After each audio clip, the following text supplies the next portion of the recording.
Hello बच्चों, चलिए प्रश्न को पढ़ते हुए लिखा निम्नलिखित के उत्तर दीजिए। तो इसमें कहा जा रहा मूल सेल्सियस मापक्रम में दो नियत बिंदु है जिनको 0 डिग्री सेल्सियस तथा 100 डिग्री सेल्सियस संख्याएं निर्धारित की गई थी बच्चों। तो परम ताप मापक्रम में दो में से एक नियत बिंदु जल का त्रिक बिंदु लिया गया है बच्चों, जिसे केल्विन परम ताप मापक्रम पर संख्या 273.16 निर्धारित की गई है।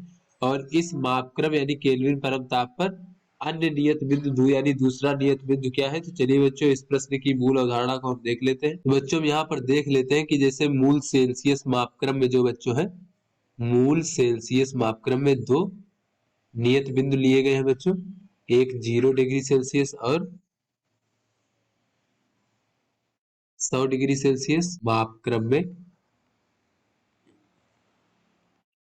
0 डिग्री सेल्सियस और 100 डिग्री सेल्सियस। तो बच्चों ये जो 0 डिग्री सेल्सियस है, ये हिम के गलनांक यानी बर्फ के गलनांक के संगत है बच्चों। और जो ये 100 डिग्री सेल्सियस है बच्चों तापमान, ये हमारा जल के क्वथनांक के संगत है।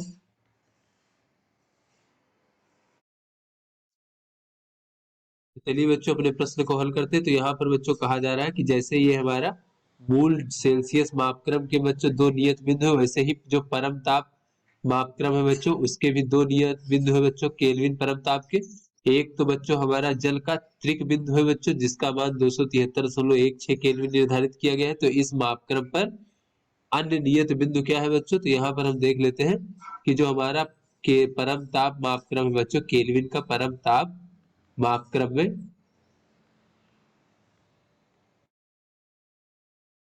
जो बच्चों हमारा जल का त्रिक बिंदु है, इसके अतिरिक्त जल का त्रिक बिंदु जो कि बच्चों 273.16 केल्विन है, इसके अतिरिक्त अतिरिक्त जो हमारा बच्चों परम शून्य ताप है, ये नियत बिंदु है बच्चों।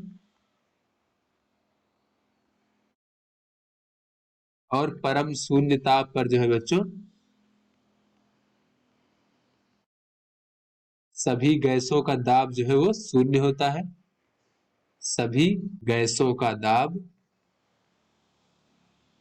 शून्य होता है। तो आशा करते हैं बच्चों ये आपको समझ में आ गया होगा। धन्यवाद।